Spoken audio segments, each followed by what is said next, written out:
Okay, welcome back to another episode of the Taxi Squad or of Taxi Squad. I don't know if it's the or without the. Anyways, yeah. Welcome back. It's a quick question I gotta ask first. Okay. We have still yet to decide if we're gonna be called Taxi Squad or the Taxi Squad or Taxi Squad Podcast or the Taxi Squad Podcast. But I'm gonna just refer to ourselves as Taxi Squad. Yeah. Now, we'll see which rolls off the tongue better. I'm rolling with the Taxi Squad podcast, or like just kind of in passing might be like, oh yeah, I made a podcast called the Taxi Squad, but like I don't really. It doesn't matter. That's true. It doesn't matter. The Taxi Squad sounds good though. Like let's say we got a third person on here eventually. We'll be like, hey, new person joined the Taxi Squad. Yeah, A little that's not group bad. going. That's not bad. We should hold on. We should also probably say why we're called the Taxi Squad for anyone wondering, because we had a decent audience for our first official episode ever. I was impressed. Not gonna lie, I was impressed. I was pretty impressed. Last time I checked, like 7 listens. That's not bad for first episode. I'll take we had it. 9. 9. Okay. Damn, we crazy. I know, right? So Taxi Squad. We thought of the name because first of all, we were looking for any podcast that wasn't taken already. Obviously, if there's a podcast, there's only so many hockey terms that you can go through, like slap shot or off the bar or top cheese or whatever. But then there was one term that was just, I think, coined just last year during the pandemic in the NHL, Taxi Squad, which is basically just to save teams from sending players up and down the minors. You can just have a taxi squad. You have like an extra bubble of players, so it's easy to swap in and swap out. So that abundance of players, they coined the term the Taxi Squad. And there's no podcast out there right now called the Taxi Squad other than the NFL one, but we're going to be better than that one eventually. Yeah, you have my word. That's the hope. So now we're Taxi Squad. Yeah, exactly. Yeah. All right, so here we are. Episode excited to get things going again. Massive. Yeah. Do you want to kick things off? Yeah, sure, I'll go ahead. So we had I think that was the first. We've now completed the first full week of the NHL season, which is obviously really exciting. A lot of stuff's gone on. Brady Tkachuk's obviously now signed with the team, so he'll resume playing with the Senators. I think the two biggest stories though going into the second week of the season are a couple of teams that I think both of us are going to be very eager to talk about. Almost like the tale of two seasons between this year and last year, and I'm talking about the 3-0 Buffalo Sabres and the 0-4. But not even 0-3, 0-4 Montreal Canadiens. Yeah. So I mean, give me your thoughts early on in terms of. Let's start with Buffalo first, because I think that one's going to be a bit easier to talk about. So, like, what are your thoughts on the Buffalo Sabres, at least early on? So obviously, completely unexpected. Mm-hmm. I did not expect them to pretty much sweep their first 3 games. If this was a series, if this was a playoff series, they only need one more. But I don't think this is sustainable, in my opinion. I feel good for Buffalo fans. Mm-hmm. Good for you. You guys deserve winning. You guys have not had a lot of winning over the last decade. You guys deserve every single win you can get. But the fact that they're doing this without Jack Eichel and like 90% of the players who were here last year, who do they have? Jeff Skinner and his band of merry men. Just random guy. And then they have like Craig Anderson. Mm-hmm. Like what? Yeah. And they're winning games.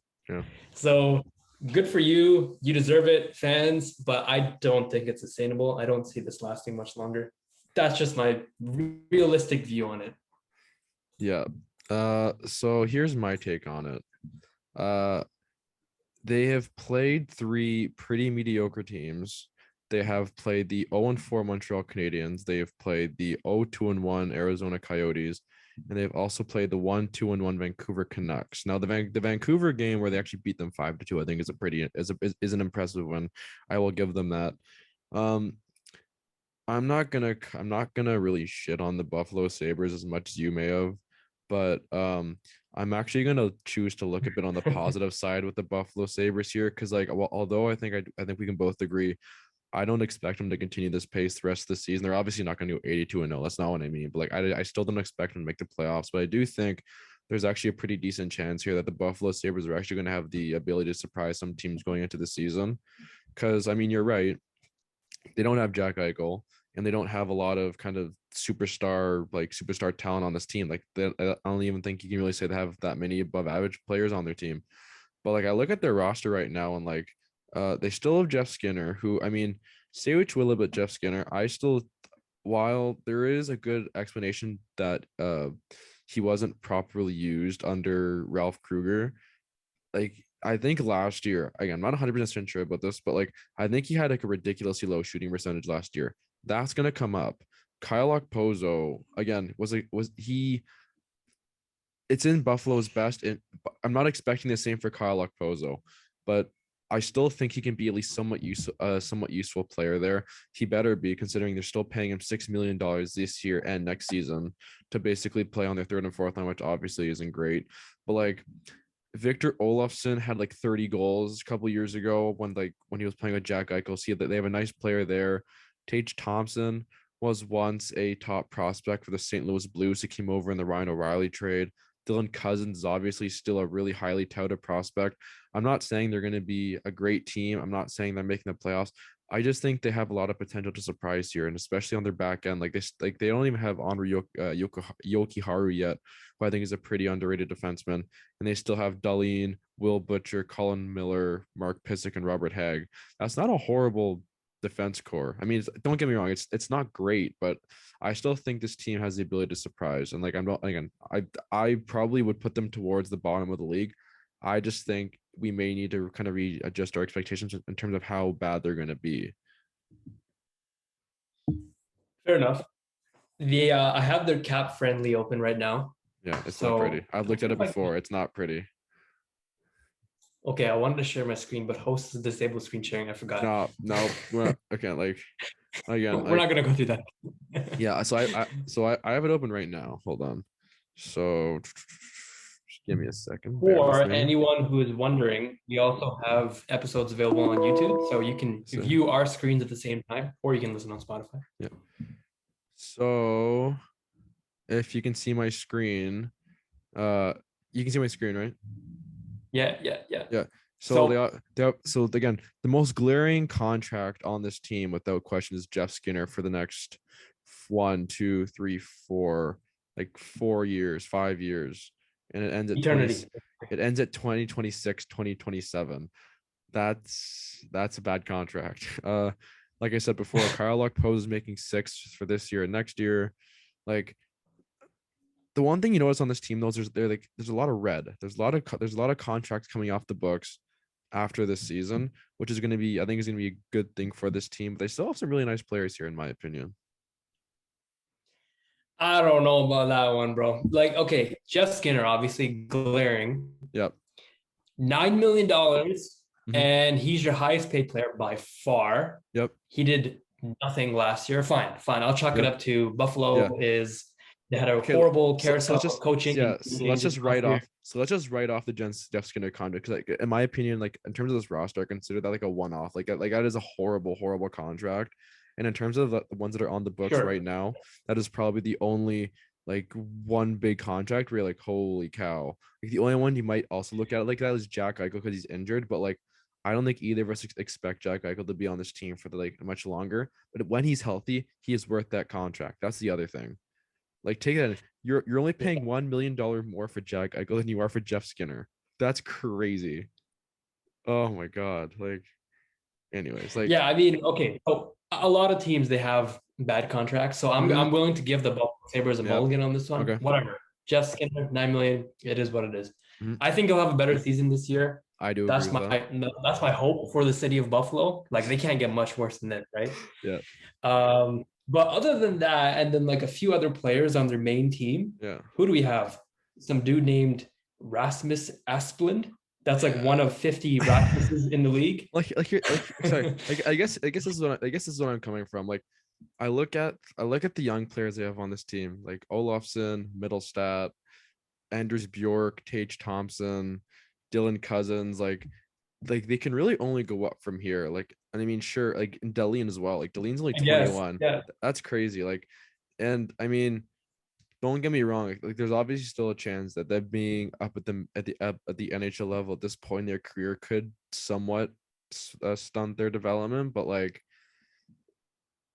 especially with Dylan Cousins, I still really like what I see from Dylan Cousins. I mean, he's no like generational talent like a McDavid or a Matthews or a Eichel or whoever you want to use as a comparison. But like I think he's going to be a useful player for this team. And like I think the main thing for Buffalo right now is just trying to draft and develop their own players, because it feels like for a while they haven't been able to do that. So like the fact that they have some of their own players starting to actually develop, I think is a good sign. But I mean, again, we're gonna see how the season goes. Like again, like it's really early to kind of start talking about, oh, they're gonna, like, we were completely wrong about them, because like again, they've played three extremely mediocre teams, so it's kind of too early to be jumping the gun. But I think I do think there's at least a chance that like the Buffalo Sabres actually surprise some people in terms of how they play. Like again, like people forget, like when the Leafs finished last, they still had a really good season, or a good season considering the players they had. I guess that's what I'm trying to say. I think the Buffalo Sabres could be. They're gonna have a bad season, but they're gonna actually look pretty good doing it. The Leafs, when they bottomed out in 2016-17, Yeah. or if it was 15-16, I forgot what year it was It exactly. was it was 15, 16. Yeah. When they bottomed out that year, they actually had the best 30th team performance in like 40 years. Yeah. Something like that, something crazy. And I think they finished the season with 69 points, which is actually quite a lot. Yeah. In an 82 game season, they won like 20 something games. They weren't even that bad. So yeah, granted, if the Buffalo Sabres can pull out something like that, I don't expect them to flop this year as badly as they did last year, but I can totally agree with you in saying that I think they'll be a lot better this year than last year, just because you can't get much worse than what you Yeah, exactly. have It's a already low been through. bar. It's a low bar.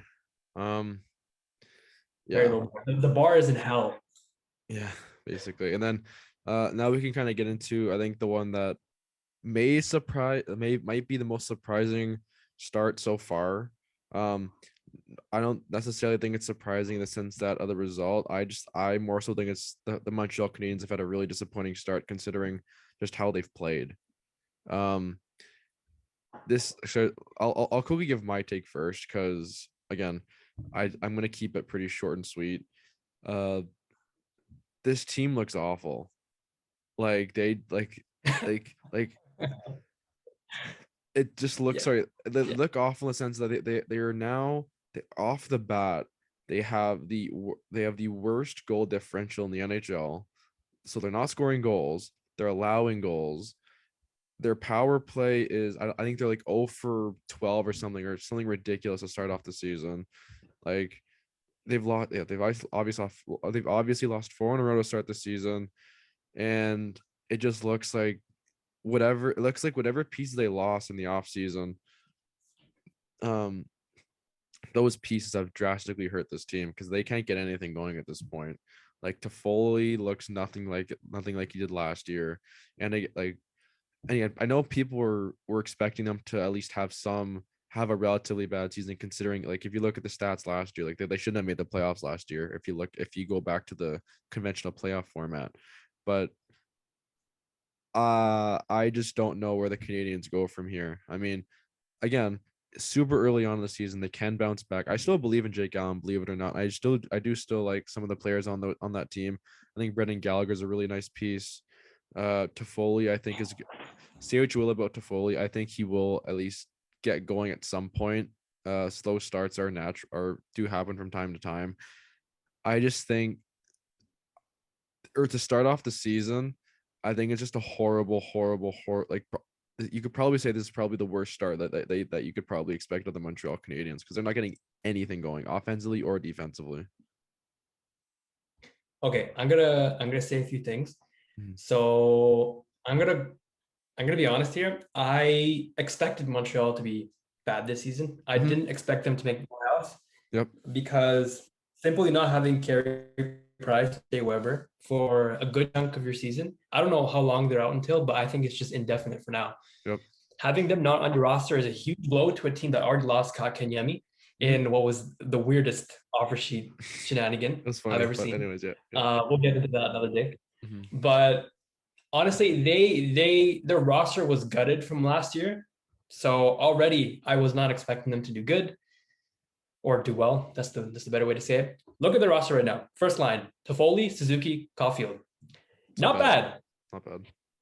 Second line, Jonathan Drouin, Christian Dvorak, Josh Anderson.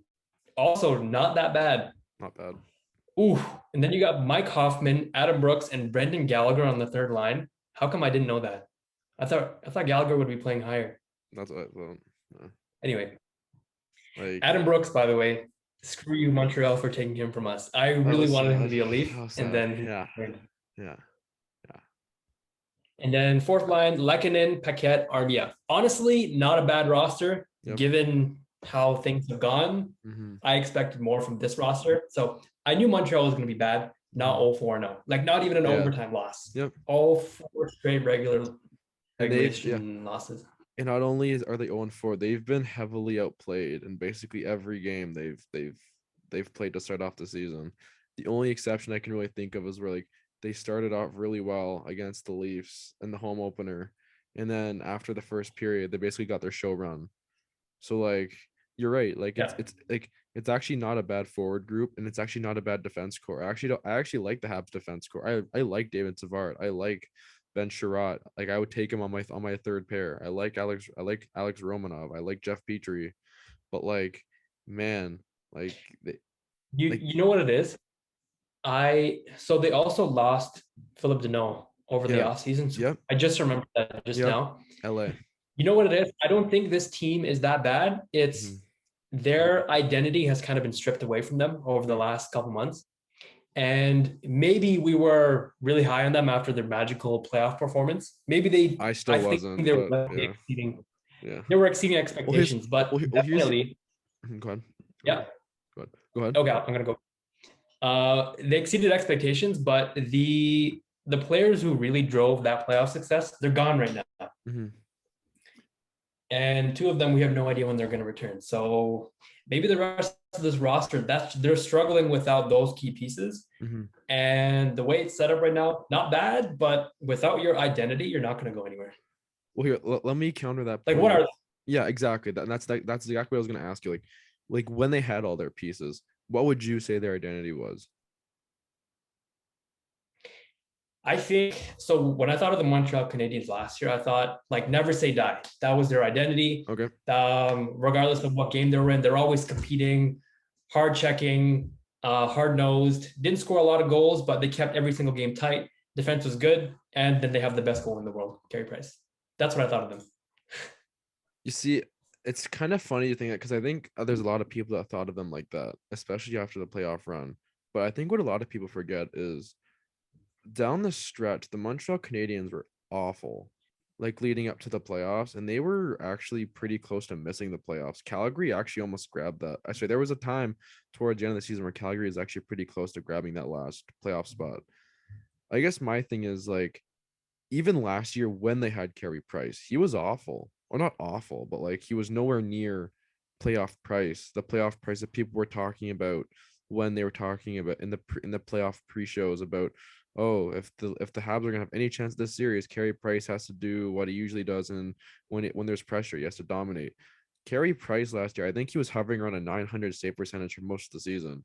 He wasn't great, and like the Canadiens were struggling to score goals majority of the season. Now, granted, down the season, they also had, I think the Canadiens also had a couple of players got COVID. Like I know Yoel Armia got COVID. I think Kotkaniemi was also on the list for some point. So again, that's obviously not easy. And I think they were already another one of those teams that had multiple schedule adjustments where they were playing multiple games like down the stretch, which obviously isn't easy. I can't even attest to that. But even before then, I just think that this has been a trend for the Canadiens for a while, at least in my opinion, or at least it feels like it. And like you mentioned, I think that like the loss of the pieces that they lost in the offseason and they've lost so far, like this season with Carey Price being participating in the player assistance program, I just think this like it almost felt inevitable for me, to be honest. Again, I'm not going to say that I predicted them to be 0-4 because I didn't. I just wasn't expecting them to. I wasn't expecting them to come anywhere near close, uh, or play as well as anywhere near close as how they did in the playoffs. That's all. Yeah, didn't they just get shut out 5-0 by the San Jose Sharks? Sharks. Yep. Holy shit! And I thought the Sharks were bad. Yep. Honestly, okay. One thing I want to say as well about Carey Price. Huge respect for setting up into the player assistance program. I think Yes, that's sir. right. Yeah. Again, So like I think that shows a lot about him, even being the huge public figure that he is, unafraid to be honest with himself. So huge props to him for that. I think Jonathan Drouin did something similar by just stepping away from hockey last year. So anyone listening to this, mental health over everything. So 100% in support of that. Well, you also wonder how much of the Jonathan Drouin situation kind of may have given Carey Price a little bit of confidence to actually come out and do it and see the reception that he got. Because like I will be the first to acknowledge that I know that oftentimes the French media can be very hard on French Canadian players, especially because considering he is from Quebec. That was the big thing when they got him. It was this like the French Canadian kid is coming home, and it can be a lot of pressure. So like again, I give Drouin a lot of credit, like you said. It's like stuff like this obviously isn't easy. Mental health is very important. Like mental health over everything, like you said. And again, I think I can speak for you. I think I can speak for the both of us when I say I think we're obviously hoping that Carey Price is okay and he's going to get the help that he needs. Because again, I've heard nothing but great things about Carey Price throughout his tenure in Montreal. Seems like a very stand-up guy and he's a great athlete, but even a better person. He's like two beautiful kids and a beautiful wife. So again, we're just hoping he gets back up to speed, gets better, and just yeah, his team needs him, but that's obviously not what matters here. Yeah. So off ice stuff, obviously hope everything goes okay. But on ice, disappointing. However, I think it's early still. We're only a week into the season, so I think it'll get better, but I don't know. I don't think too much better. That's my prediction. Yep, I agree. All right. So fuck, I should do a better job of keeping track of when we started recording this. Yeah, that's okay. It was like 20-ish minutes ago. Yeah. But what do you call it? Oh, by the way, I'm wearing Toronto, the hat today, Raptors. in honor of the Raptors first regular Raptors. season. Yep. Maybe we'll cover them one day, or the Jays when they're making their playoff push. I'm down. Let's go. Anyway, so last episode we talked pretty extensively about our predictions. Did we ever? And we had some struggle keeping track of how many teams that we already listed. Did we ever? And so what we're going to do this time is we're going to kind of encapsulate whatever we talked about in terms of teams that are going to make the playoffs, teams that aren't going to make the playoffs for this season. And we're going to give you a brief rundown of the wild card standings that we're predicting by the end of the season for both Eastern and then Western. And then we'll throw a way too early finals prediction in there as well. It's way too early for a reason, because 99% chance this is not going to happen. The NHL season is stupid. Like, how many of us thought, what do you call it?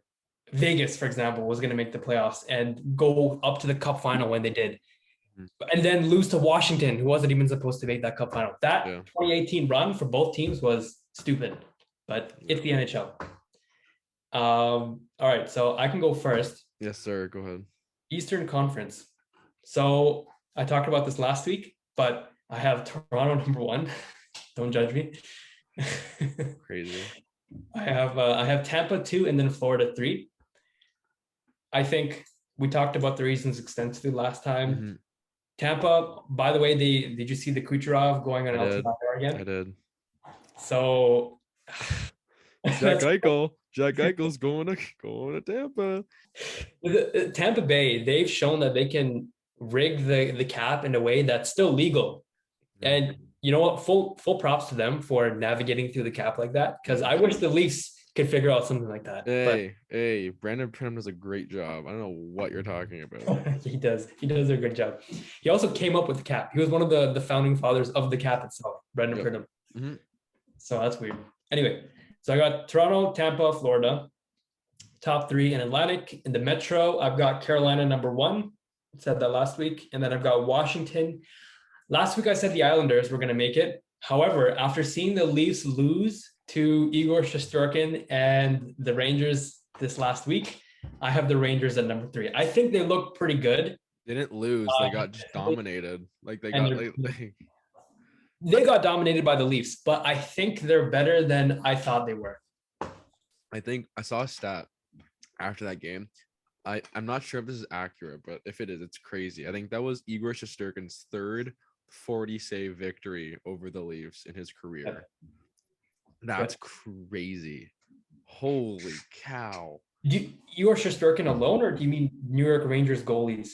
Might be New York Rangers goalies. I'm not sure. I thought I saw Shesterkin, but I was at a game in New York and at MSG when Georgiev had 51 saves against the Leafs. That's nuts. Their goalies stop it. Have just had our numbers over the last 3 years, which is funny because I think we had Lundqvist's number. Like he was never good against us. Never would. I think he had like a career like a 907 save percentage or something against the Leafs in his career, which is ridiculous considering how good he is against the other teams. But especially considering how bad the Leafs were during his tenure. Like, anyways. Little sidetrack about Rangers goalies. I mean, hey, that's what this podcast's for, right? Yeah, that's right. So I got Rangers at number 3. I'm sold on their goalie performances. I think they can drag them through to the playoffs. They probably won't make much noise after that, but I have them at number 3 in Metro. Wild card, I've got the Bruins and then the Blue Jackets. Okay. I think the Blue Jackets are my new change from last week. So, granted, anyone listening to this? I just took that and you took the blue. Okay, interesting. Go ahead. Go ahead. Anyone listening to this, if you notice that I'm changing these things, I don't care. It's my opinion. I'm using the first 3-4 games of the regular season to my advantage here. So I like the way the Blue Jackets look, and the roster is actually better than I thought it was. For some reason, I don't think I did enough research on the Jackets roster before the first episode, but they got some good players. Line, I think, is having a bounce back season. They have Voracek as well. Cam Atkinson's always good. Their goalie Atkinson got traded, dude. Atkinson was traded for Voracek. Are you shitting me? No. That's like the one hockey move I remember from the offseason. Cam Atkinson was traded for Voracek. Yeah. All right, still, I don't care. Undefeated. I don't care. Voracek is good. Yeah, so pure Cam Atkinson. It's not even on the same team. That's funny. Ignore that. No, don't. Anyway, sorry. Go ahead. I think Voracek is going to be huge. I already talked about Line, but Mers Lincolns and Korpisalo, they've always been good. I love me some Corpy. You love you some Corpy. I love me some Mers. No. And then also love the fact that he wore number 20, I think, to 90, honor 80. Sorry. 80. To honor the fallen Blue Jackets goalie during the summer. TV Lennox. Yep. Very sad. TV Lennox. Yep. Tragic. Yep. All right. So that's my Eastern Conference prediction. Now it's your turn. Yep. So for the most part, we have very similar teams. Like I mentioned in the last episode, I have Florida at 1, and they early on they have shown me that prediction was a very, very smart pick. They're 3-0. I like what I've seen so far. Spencer Knight looks like an absolute stud. Bobrovsky hasn't looked quite as bad as he did last year. I'm still not really sold on Bobrovsky just yet, but if they can get both of them going, that's a hell of a goalie tandem. Give me Tampa at 2. Despite losing Nikita Kucherov, I still think this team is they're going to find a way. There's too much talent there for them not to. Their defense core is obviously still really solid. And this is the Atlantic, by the way. This is an Eastern Conference. So, and then in the third Atlantic spot, give me the Leafs. I'm still call me biased. I don't really care. I think this team has looked absolutely phenomenal early on. Their record I don't think the record really shows how well they've played. I think with the exception of the Ottawa game, they've probably the first Ottawa game in Ottawa, I think they've probably outplayed their opponent pretty heavily. So I like how they look. Sorry, go ahead. Let's save our tangent on the Leafs for the end of this episode because I want to talk about them as well. Okay, got it. Metro, just like you said, give me the Hurricanes. I actually have the Rangers at 2. I'm still I think I talked about them last episode, but I'm very, very, very high on the Rangers.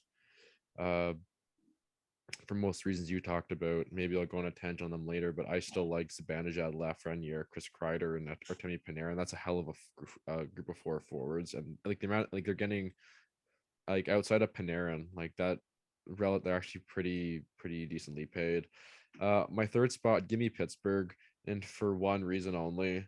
Um, I have grown up in an era where there's two people you don't or three people you don't bet against. It's Tom Brady, LeBron, and Sidney Crosby.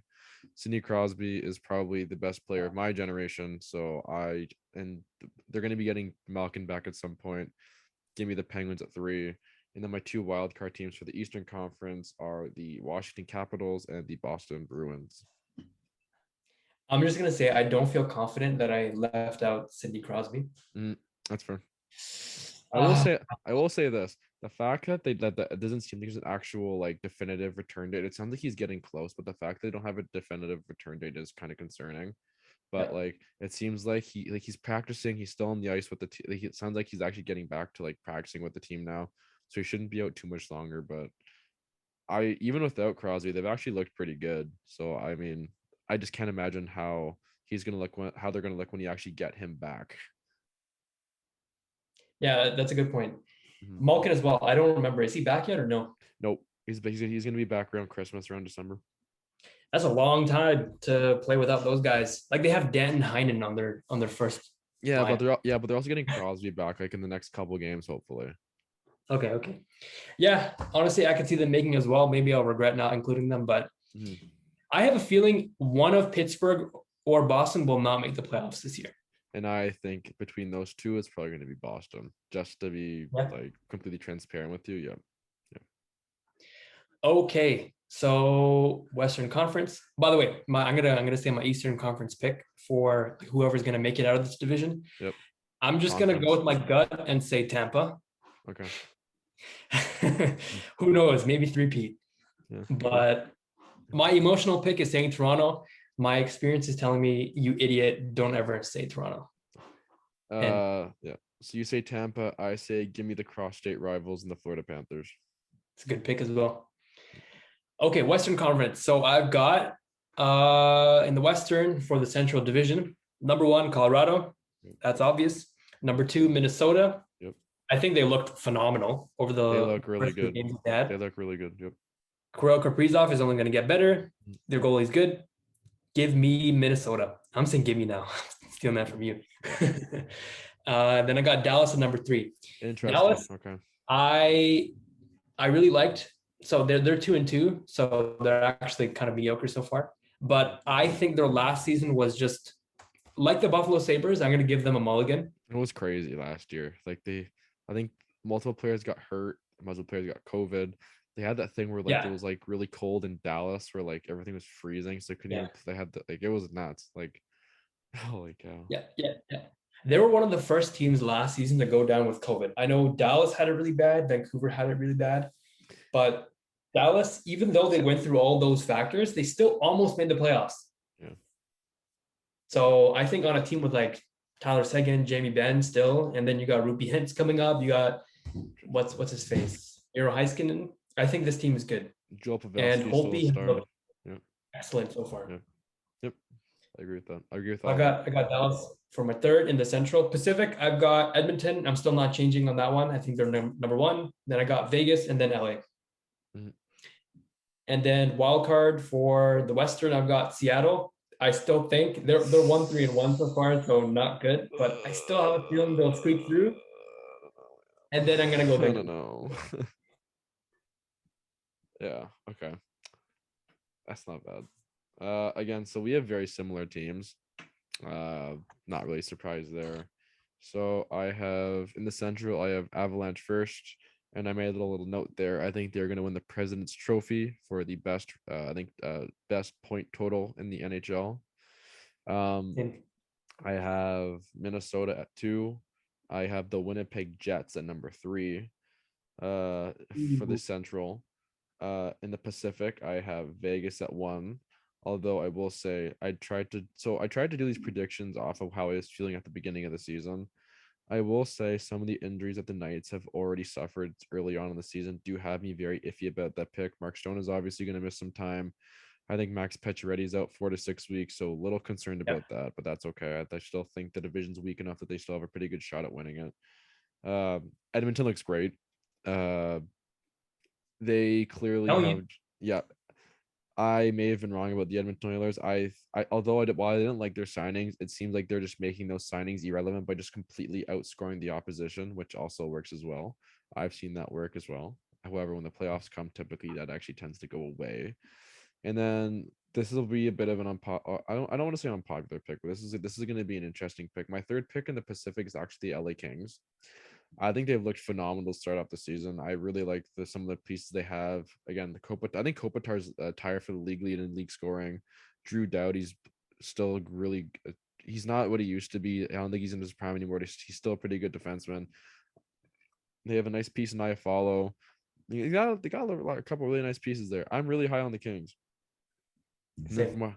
my wild cards, give me Dallas for all the reasons you mentioned. I still think they're a really good team. I just think that last year was a write off for them. I'm like basically like Sagan and Ben especially. Like I think they were injured. I think Sagan played like 6 games last year, which is crazy. And then the last one I have Three. this Big only three. 3. Okay, yeah. So there you go. So like this last pick I have for the the Western Conference wild card is probably the most unconfident. Is probably my least confident pick out of all of them, and it's the Vancouver Canucks. Um, they look not great to start the season off. Again, there is a lot of talent there, which is why I put them on the list. But man, like I hope Thatcher Demko can get it together. Again, I haven't really watched all their games just because it's difficult. Like as someone who lives in Toronto, it is kind of difficult at times to be able to be able to watch these games. But from the stuff I've seen, they don't look great. And like, Thatcher Demko does not look that bad. mhm. I have him on my fantasy team, and I'm glad I picked it up because he's giving me the save percentage category at least. Oh, He so you doesn't don't. look that bad. Mhm. I'm actually not sure what the issue is with Vancouver.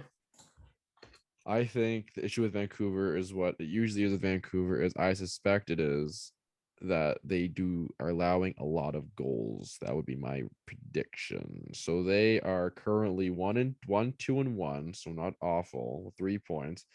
They have 10 goals for and 15 goals against. So that is a lot of goals against for only sorry, not a lot of goals against, but like 15 and 4. That's like That's a lot. that's basically 4 goals a game. So that's a lot of goals a game.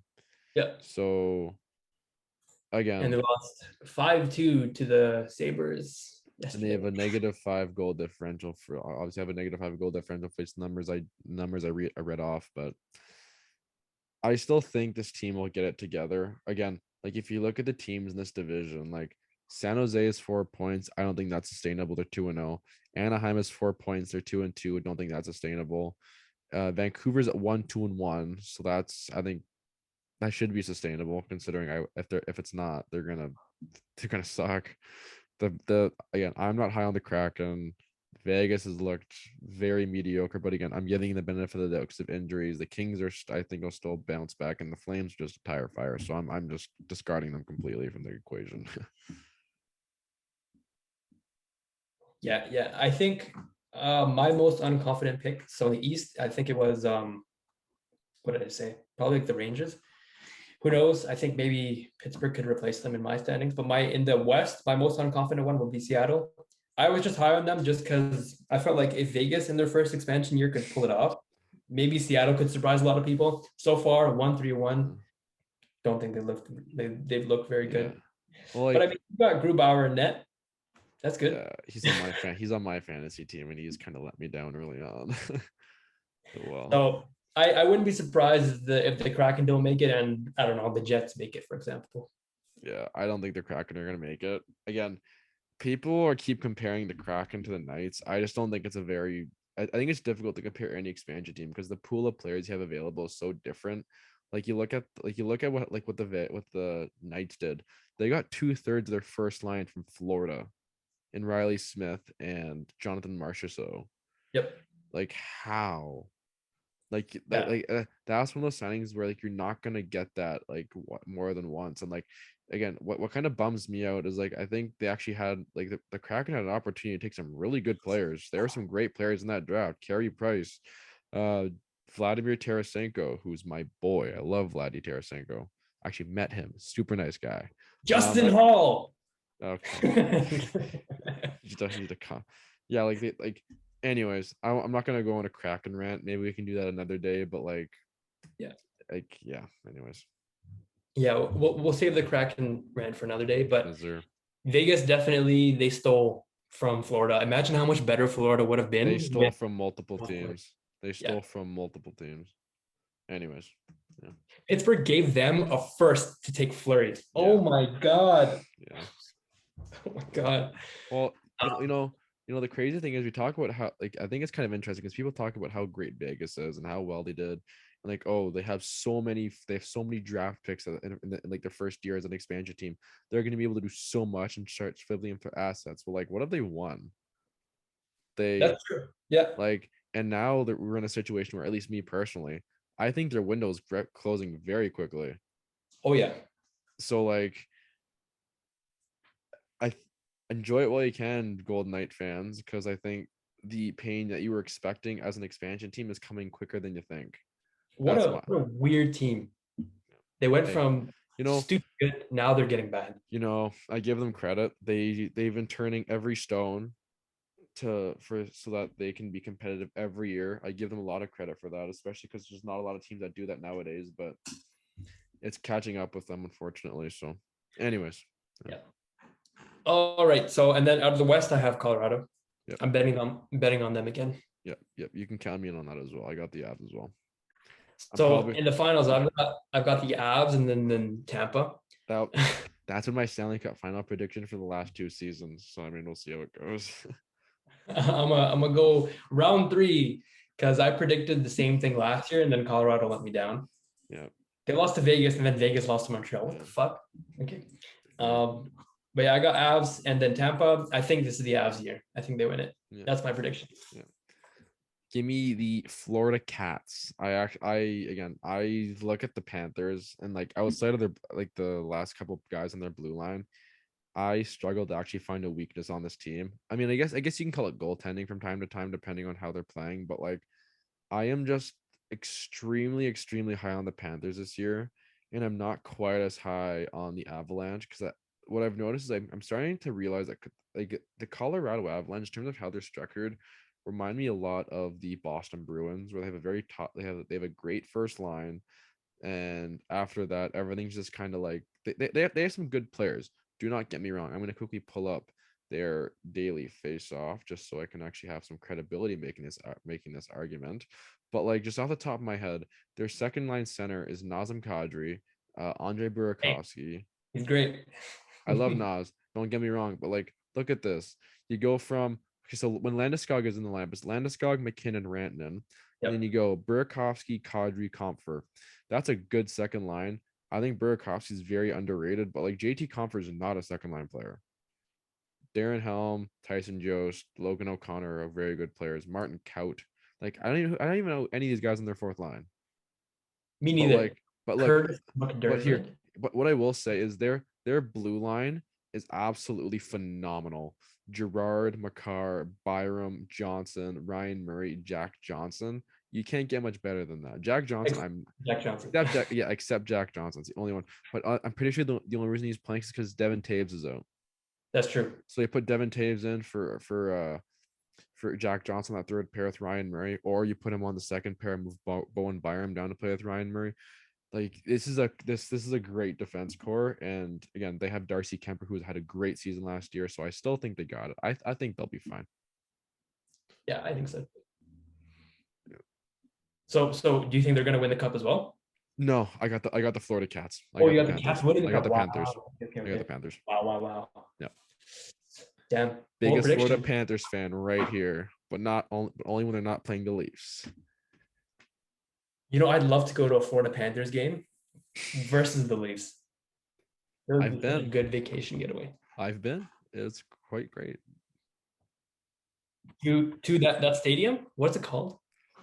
I'm not sure if it still is. It used to be called BB&T. It used to be BB&T. Oh, yeah. I call it the BBQ. Yeah, no, that's wrong. That is incorrect. Yeah. So I All right. believe you. Okay, we're running a So little long, so I believe you wanted to quickly go over some of the Leaf stuff before we kind of call it. yeah, like a couple minutes. I thought so. I mentioned this off air as well with Simon, but the game versus New York this week, I thought was annoying because the Leafs looked phenomenal, but they got goalied for the second time in 4 games. So I worry that this is a trend, and we suffered the same thing a few times last season. I think the playoffs as well. It's safe to say we got goalied over the last 2 seasons. Carey Price was really good in the playoffs. I think Mers Lincolns and Corpusalo stole games against us. Yeah. So I'm gonna evaluate properly when I watch the Leafs next time whether a lot of the shots that we're taking are they good, Yeah. or is the goalie just making a lot of easy saves? Yep. I'm leaning toward the former right now, but I hope we solve the getting goalied problem soon. Here's the thing. While I do agree, they have had it happen some in the past. You're 100% right about that. The Carey Price one still gives me nightmares at times because they should have won that series. Like that was like they just completely outplayed the Canadians.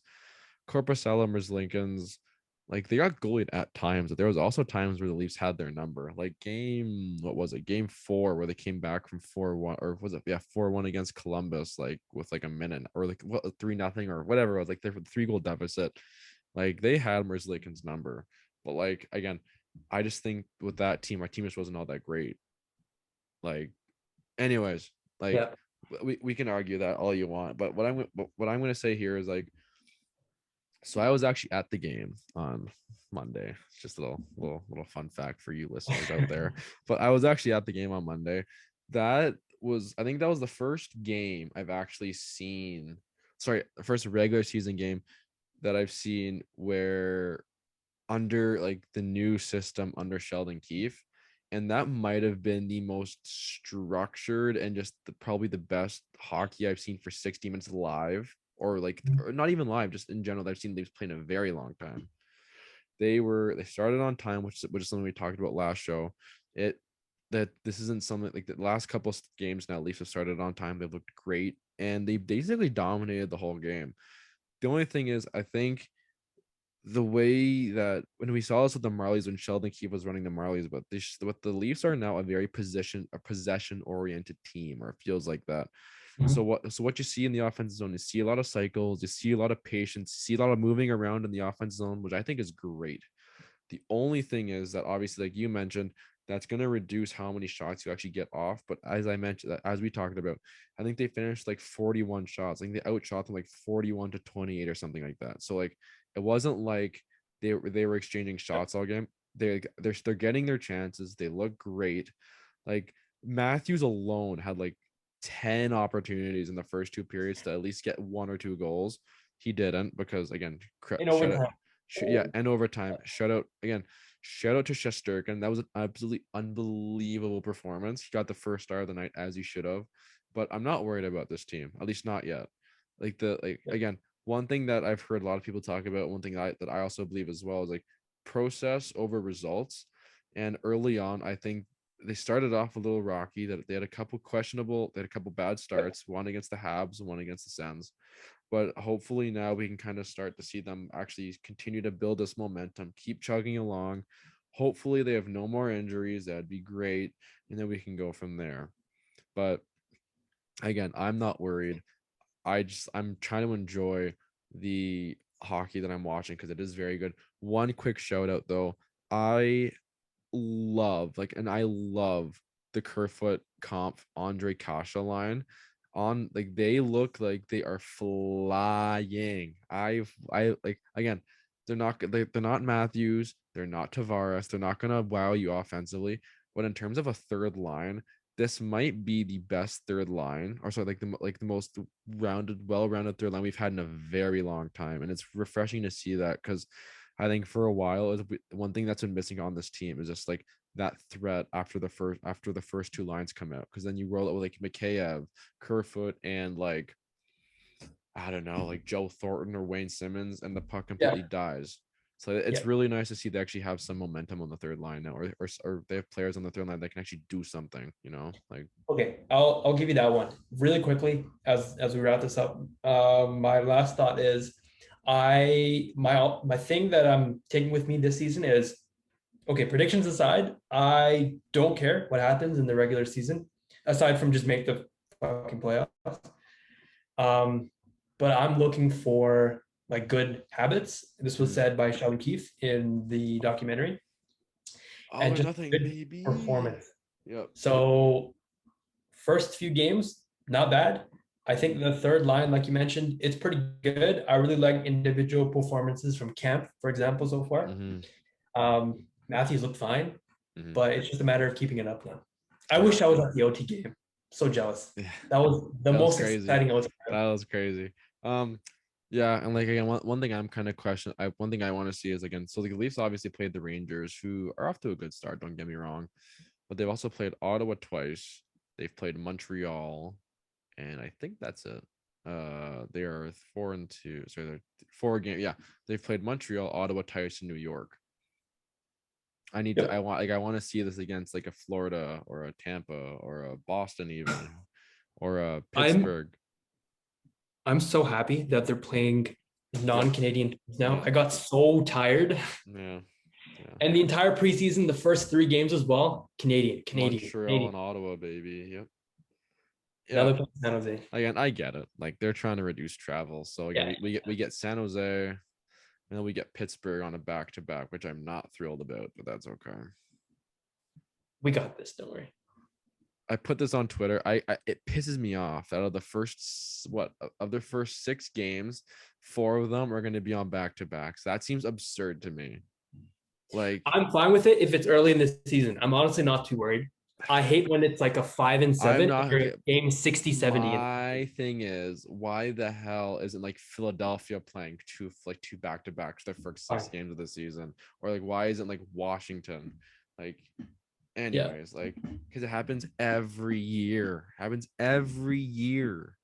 Anyways, that's my rant for today. I've run out of stuff to rant about, so I'm just looking for stuff to rant about. It's a good rant. It's justified. All right, let's call it a day there. Yeah, we'll call it. Catch you next week.